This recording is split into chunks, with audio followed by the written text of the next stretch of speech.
Houston. Houston, we have a problem. DJ Apollo has landed. I repeat, DJ Apollo has landed. Hear me?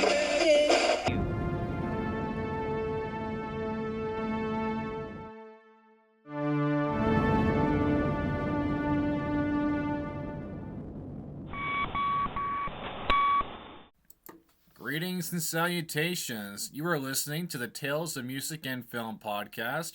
My name is Christian Taylor, and I personally want to thank you for clicking on today's episode. And after being gone for almost half a year, I'm finally back. I know it's been a long time. I'm sure to you listening in, I'm sure you're going to want some answers on what I've been up to for the last, 6-7 months. So I'm here to explain that. And we have a very exciting episode ahead of us. We're going to be doing a very awesome album review because I have not covered music on the show in quite a while, and I want to change that. So we have a very cool album to cover today. But before we get to it, I just wanted to take a moment and talk about what I've been up to since you last heard from me. So I had to go back into my catalog and look into what the what the last episode was, because even I couldn't remember. And it was my review of the new I Know What You Did last summer. It was the third movie for the storyline, seeing the returns of Freddie Prinze Jr. and Jennifer Love Hewitt. I had a lot of fun reviewing that movie because I always love the opportunity, to cover a brand new movie that comes out. But unfortunately, after I did that episode, my life just got extremely busy because I was working 3 jobs and my schedule just got extremely busy. And to conserve money, I had to close down the editing software subscriptions I had for Adobe Audition and Premiere Pro. I had to cut those off for a while in order to save money. So the show literally had to be shut down for a while just because of work and budget problems. But after all my hard work, I'm making enough money again to where I resubscribed to Premiere Pro and Adobe Audition, so now I can get the show up and running again. And I've done a lot of cool stuff since you guys last heard from me. I have some pretty cool stories that I want to share with you. The first one that I want to tell you is that I got to attend a second Comic-Con this year. I know I told you guys about my C2E2 trip with my gang of buddies. We went up to Chicago back in June, I believe it was. And April, sorry. Back in April of this year. And that entire trip was absolutely breathtaking. Like, that was an adventure of a lifetime. We attended C2E2 that whole weekend, and I met a long list of celebrities that I never thought a million years I'd ever get a chance to meet. But a few months later, I learned about this Comic-Con going on in St. Louis called GalaxyCon, and I haven't been to a con in St. Louis for a couple of years now because St. Louis used to have the Fan Expo convention, but unfortunately in 2022, I got to attend that for the last time. They shut it down. I never learned the reason why that convention was shut down, but I thought that was it. I thought that St. Louis wouldn't be holding anything like that ever again. But this year, they held a brand new con in St. Louis. It's brand new, called GalaxyCon. And when I saw how close it was to home, I was like, I gotta go see this, because I looked at the guest list, and there was a actor on there that I have been waiting years to meet, Bruce Campbell. And I bought my ticket, and my friend Billy went with me, and I got a photo op and an autograph from the legend himself, Bruce Campbell. Now, guys, getting to meet Bruce Campbell has been a dream of mine for years. And I know the old saying, never meet your heroes, but with Bruce, he was everything I thought he would be. He was a sweet, very kind man. I got to talk to him for a few minutes, and I was joggling ideas in my head on what to talk to him about. And the first thing I could think of was, I told him thank you for coming back to play Ash Williams in Ash vs. the Evil Dead TV show that ran for 3 seasons. That show was airing on the Stars streaming service when I was in high school. The show was sadly canceled after its 3 season run. It was supposed to run for 5, but nonetheless, it was still cool to see Bruce back as his most famous character. And he signed my Evil Dead 3 Army of Darkness poster.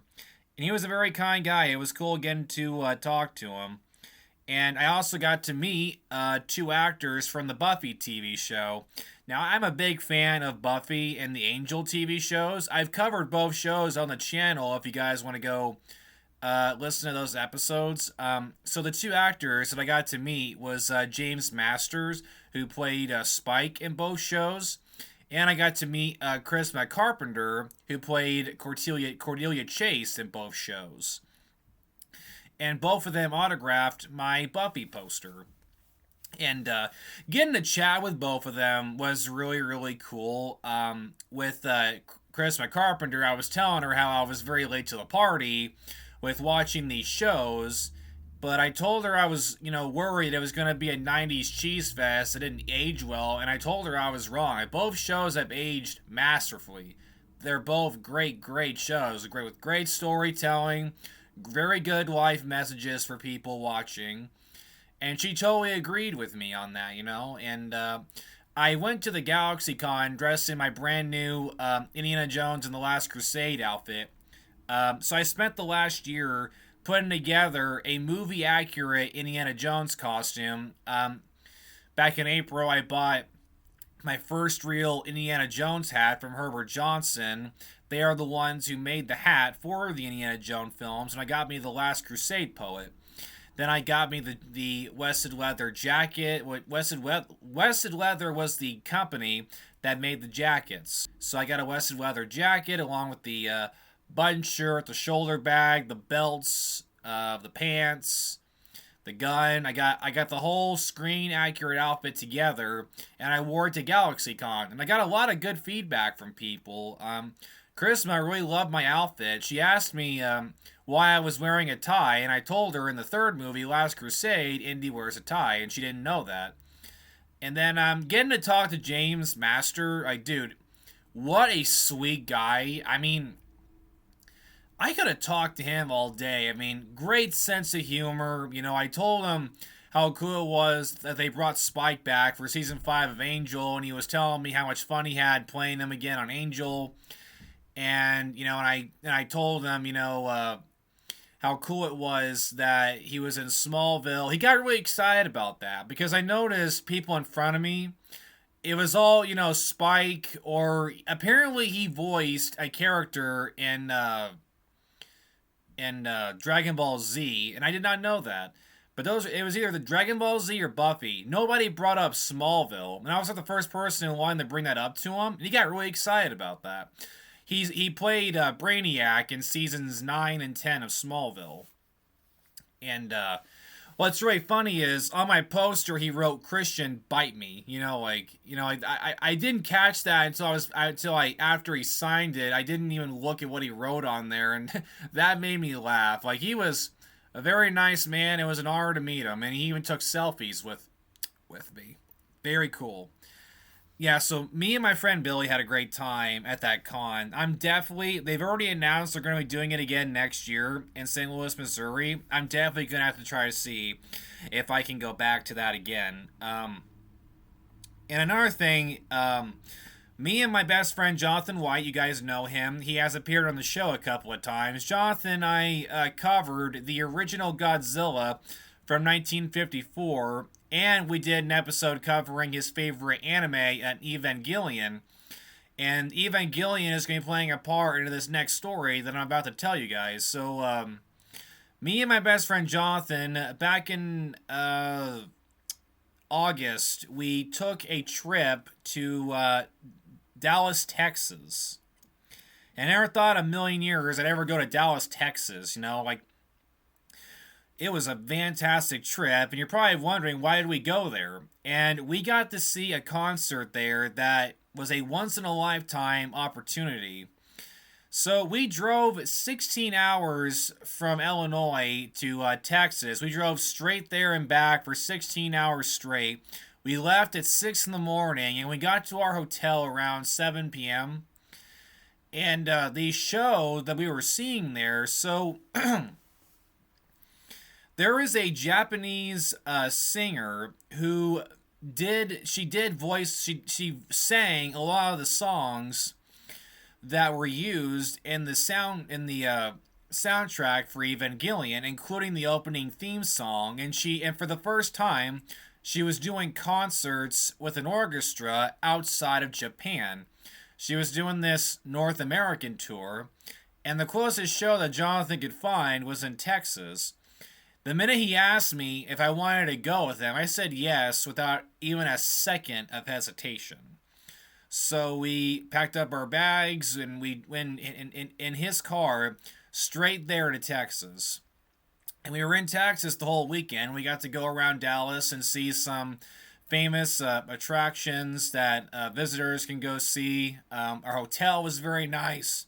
While we were there, Jonathan showed me this brand new anime called Chainsaw Man, which I absolutely loved. We went to go see the new movie that's continuing the anime that made its circuit in the AMC theaters here. And this concert was absolutely breathtaking. We got front row seats, and we got these cards that we got to wear around our necks, and I still have mine hanging on my wall as a souvenir. Him and I both bought a poster with art on it that is special to this tour. You can't find it anywhere else. And getting a front row seat was absolutely insane. The concert went for about 2 hours, and they played all of the greatest hits from the Evangelion soundtrack, and they did the theme song last. And dude, let me tell you, this Japanese vocalist, she is amazing. Amazing, beautiful voice. Her voice has not aged at all in 30 years.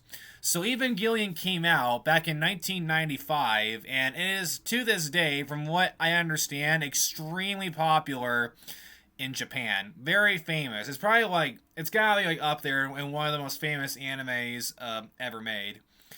And her voice has not aged a day. She sounds exactly the same.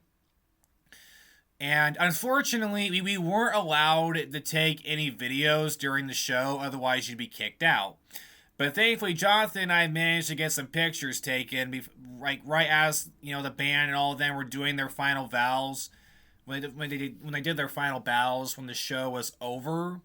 So we got that at least. But man, we had an absolute blast at this show. Getting to go to Dallas, Texas, and then seeing that show was another breathtaking adventure that I'll never forget. I told Jonathan, dude, I'm going to be talking about this show for the rest of my life. So yeah, that was another very cool experience that maybe him and I can do an episode sometime talking about. We'll have to see. But those are the stories that I have for you guys on stuff that's going on. And one last thing. I have one more thing I'm going to share with you before we get started.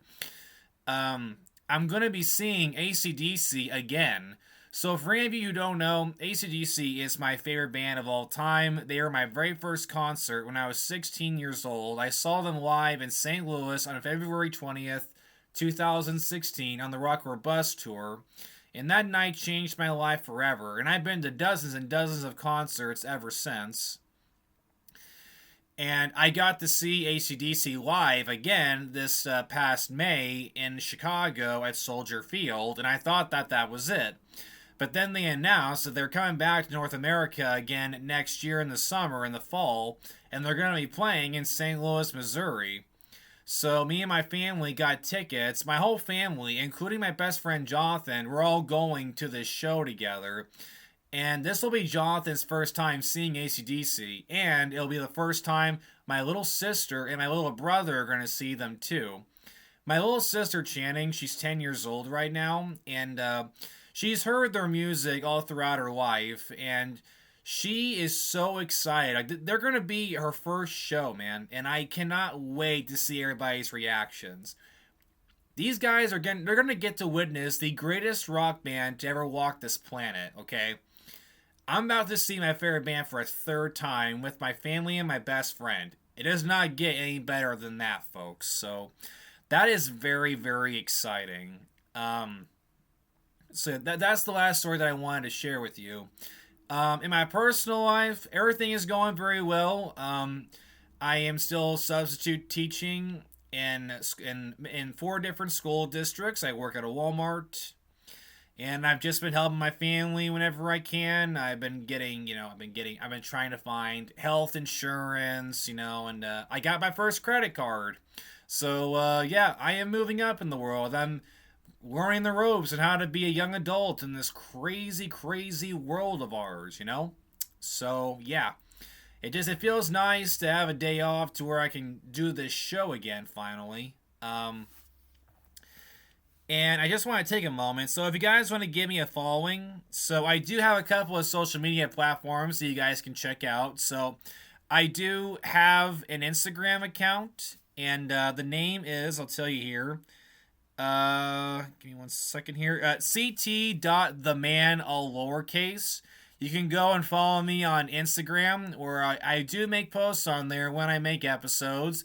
And I like making posts on there about ship history, if any of you guys want to take a look at those. Ship history is another thing I'm very into, and I like making clips talking about different ships and stuff. And I make posts about, the show, tales of music and film. So you guys can go ahead and give me a following on there if you want to. I do have a Facebook page that you guys can go check out. I do have a Tales of Music and Film fan page that you guys can follow. I do have an account on X that you guys can follow as well. It's Christian Taylor, and the cover photo is the Tales of Music and Film cover photo, and you can tag me in at Chris37733732. So feel free to go follow me on those pages if you want to. So now, let's get into today's topic. What album are we going to be talking about today? We are going to be talking about the Band on the Run album by the band The Wings. Now, The Wings has been a band that I've been a fan of since I was in high school. I remember for my 17th birthday, my amazing grandmother, Rhonda House is her name. She is one of the greatest people I know. She gifted me Band on the Run on CD, and she also gifted me this very cool Wings album called Wings Over America, and it's a series of live performances from that year's tour, which I believe was in 1976. It's a very cool CD.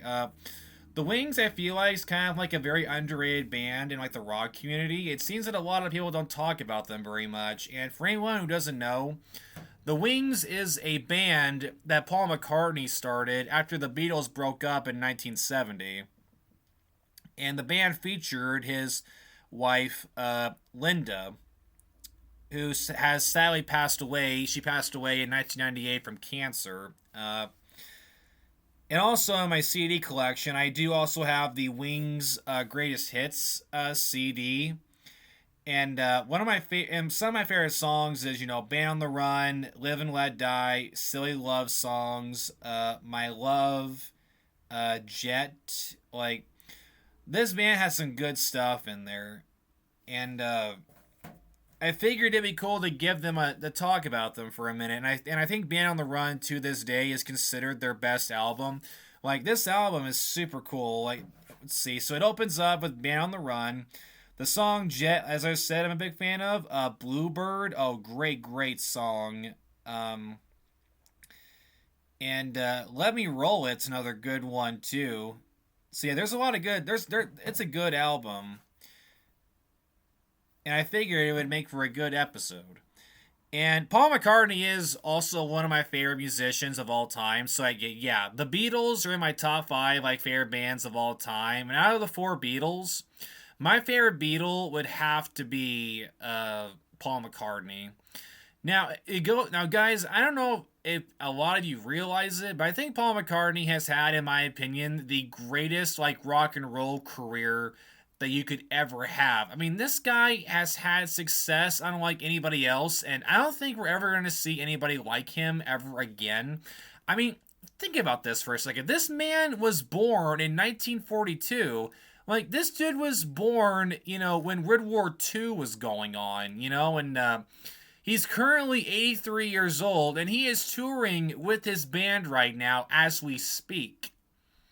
It's insane. Like, he's been in the music business for 60 plus years. I mean, this guy recorded his first song with the Quarrymen when he was like 16, 17 years old. Like, this guy is a musical genius, and he has a $1.3 billion net worth.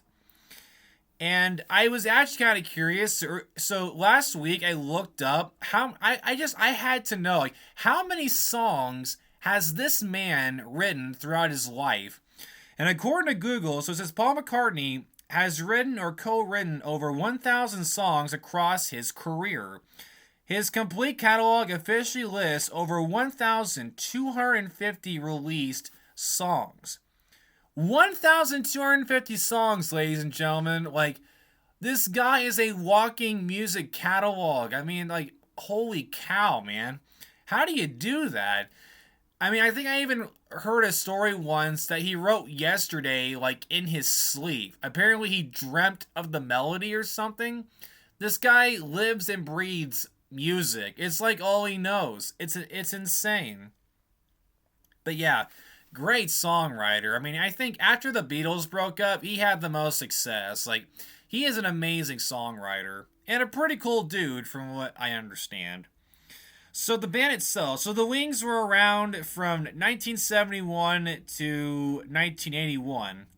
So Paul McCartney and the Wings, often billed simply as the Wings, they were a British rock band formed in 1971 in London by Paul McCartney, who was formerly one of the Beatles, and he was on vocals and bass for the Beatles. His wife, Linda McCartney, was on keyboards for the band. Denny Lane, formerly of the Moody Blues, on guitar and vocals. And Denny Sywell on drums. They were noted for their commercial success and musical electricism and frequent personal changes. They went through 3 lead guitarists and 4 drummers. The core trio of the band was Paul and Linda McCartney and Lane. However, they remained intact throughout the group's existence. Throughout the 10-year run of this band, they were the 3 core members who were there from beginning to end. So created following the McCartney's 1971 album Ram, the band's first 2 albums, Wildlife in 1971 and Red Nose Speedway in 1973, the latter featuring guitarist Henry McCullough, were viewed as artistic disappointments beside Paul's work with the Beatles. After the release of the title track of the James Bond film Live and Let Die, McCullough and Sywell resigned from the band. The McCartneys and Lane then released 1973's album Band on the Run, which was a commercial and critical success that spawned 2 top 10 singles in Jet and the title track. Paul McCartney dissolved the Wings in 1981 due to a combination of factors, including his personal desire to move in a new direction and the band's internal issues.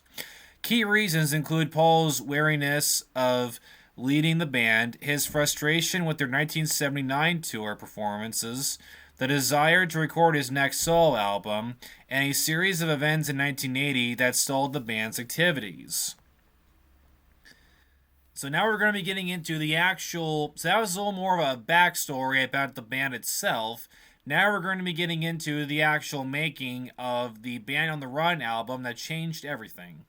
So Band on the Run is the 3rd studio album by the British band The Wings. Released on November 30th, 1973, it was McCartney's 5th album after leaving the Beatles in April of 1970, and it was his final album on Apple Records. Although sales were modest initially, its commercial performance was aided by 2 of its hit singles, Jet and Band on the Run, such that it became a top-selling studio album of 1974 in the United Kingdom and Australia. In addition to revitalizing McCartney's critical standing. It remains McCartney's most successful album and most celebrated of his post-Beatles work. The album was mostly recorded at MEI Studio in Lagos, Nigeria, as McCartney wanted to make an album in a exotic location. Shortly before departing for Lagos, drummer Denny Seiwell and guitarist Henry McCullough left the group, with no time to recruit replacements. McCartney went to the studio with just his wife Linda and Denny Lane. McCartney therefore played bass, drums, and percussion and most of the lead guitar parts. The studio was of poor quality, and conditions in Nigeria were tense and difficult. The McCartneys were robbed at knife point, losing a bag of song lyrics and demo tapes. After the band's return to England, final overdubs and further recording were carried out in London, mostly at Air Studios. Band on the Run has been reissued numerous times with bonus tracks, including in 1993 as part of the McCartney Collection, in 1999 for its 25th anniversary, in 2010 as part of the Paul McCartney Archive Collection, and in 2024 for its 50th anniversary. So by 1973, 3 years after the breakup of the Beatles, Paul McCartney had yet to regain his artistic credibility or find favor with music critics for his post-Beatles work. After completing a successful UK tour with his band Wings in July of 73, he planned their third album as a means to reestablish himself after the mixed reception of the given to Wildlife and Red Nose Speedway. Keen to record outside the United Kingdom, McCartney asked MEI to send him a list of all their international recording studios. He selected Lagos in Nigeria and was attracted to the idea of recording in Africa. In August, the band, consisting of McCartney and his wife Linda, ex-Moody Blues guitarist and pianist Denny Lane, Henry McCullough on lead guitar, and Denny Sidewell on drums, started rehearsals for the new album at the McCartney's Scottish farm. During one rehearsal session, McCullough and McCartney argued, which led to McCullough quitting the band. Sidewell left a week later, the night before the band flew out to Nigeria. This left just McCartney, Linda, and Lane to record in Lagos, assisted by former Beatles engineer Geoff Emerick. McCartney had chosen Lagos as he felt it would be a glamorous location where he and the band could sun on the beach during the day and record at night. The reality, however, was that after the end of a civil war in 1970, Nigeria was run by a military government with corruption and disease commonplace. It was McCartney's last album to release on Apple Records, as I mentioned earlier. So now we're going to be getting into some notes here about the actual recording of the album itself. So the band and their entourage arrived in Lagos on August 30th of 1973, returning to London late on September 22nd. MEI Studios, located on Wharf Road in the suburb of Opapa, was ramshacked and under-equipped. The control desk was faulty, and there was only one tape machine, a Stutter 8-track. The band rented houses near the airport in Ikeja, which was an hour away from the studio. McCartney, Linda, and their 3 children stayed in one, while Lane and his wife Jojo, Emerick, and Wings' 2 roadies stayed in another. The group established a routine of recording during the week and playing tourists on the weekends. McCartney temporarily joined a local country club where he spent most mornings. The band was driven to the studio in the early afternoon, and recording would last into the late evening or early morning. To compensate for the departed band members, McCartney played in addition to his contributes on bass guitar, the drum and lead guitar parts, with Lane playing rhythm guitar and Linda adding keyboards.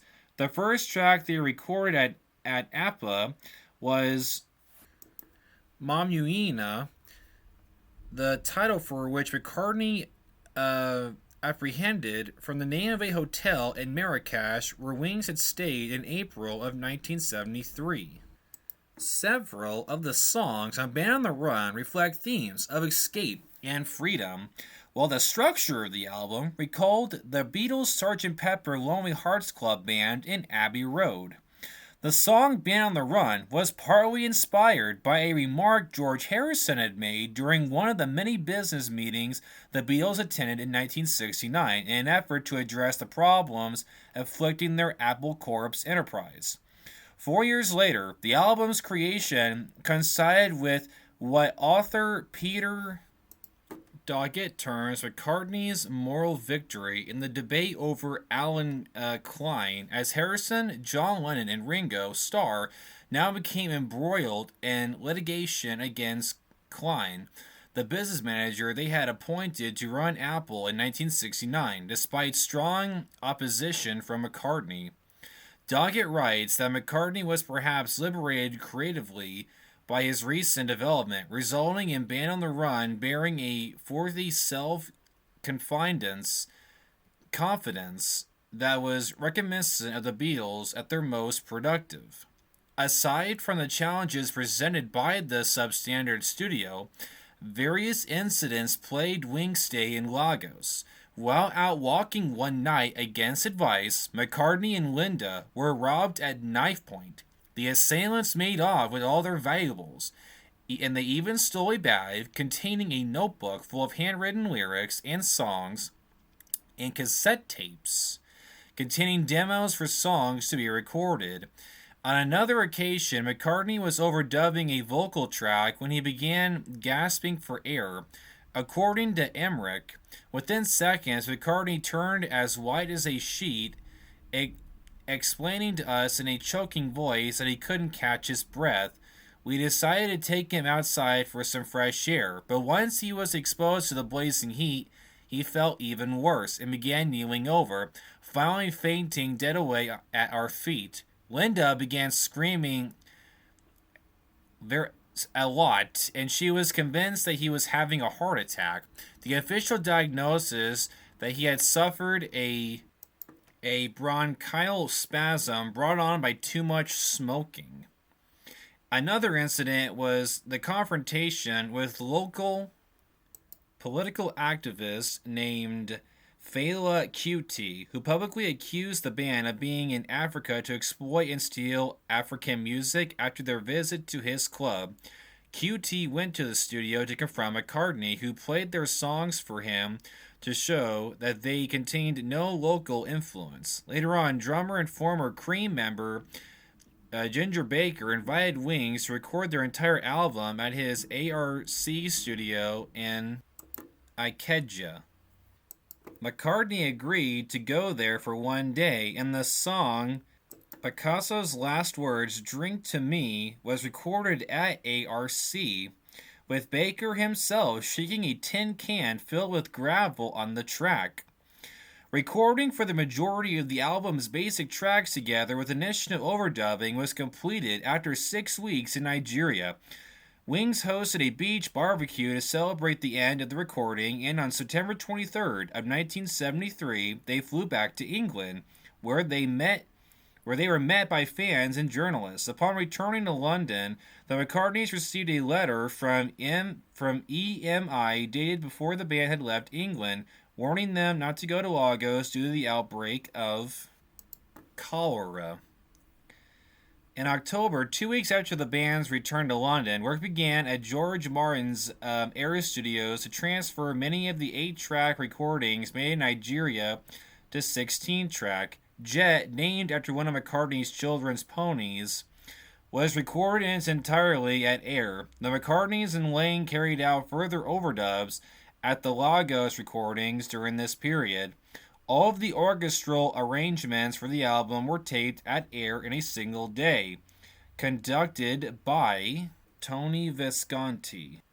So now I got a really cool note here about the album's famous cover. So the album cover photograph was taken in Austerley Park, West London, on October 28, 1973 by photographer Clive Aerosmith.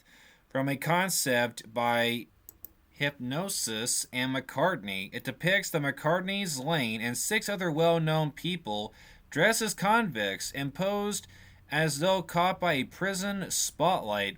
The 6 celebrities are Michael Parkinson, Kenny Lynch, James Coburn, Clement Freud, Christopher Reeve, and John Conta. So initially, the album did not sell especially well with the record-buying public wary after Wings' preceding releases. On the UK albums chart, Band on the Run climbed to number 9 on December 22nd, remaining there for a second week before dropping to number 13. On the America's Billboard Top LPs and Tape chart, it peaked at number 7 on February 2nd of 1974, and then spent the next 6 weeks in the lower reaches of the top 10. The album went on to achieve considerable success. However, thanks to the popularity of the 2 singles culled from it, Jet and the title track. Although McCartney had been reluctant to issue album tracks as singles, the public's apparent lack of interest in Band on the Run led him to agree with the recommendation of Capitol heads of marketing Al Corey, who had similarly pushed for the inclusion of Helen Wheels on the album's American release. McCartney therefore authorized single edits of the 2 A-sides taken from the album. Jet was issued as a single in America on January 28th, with Mom Uina on February 15th. The single's success provided a new attention for the album, which hit number 2 in the UK at the end of March and topped Billboard's listings on April 13th.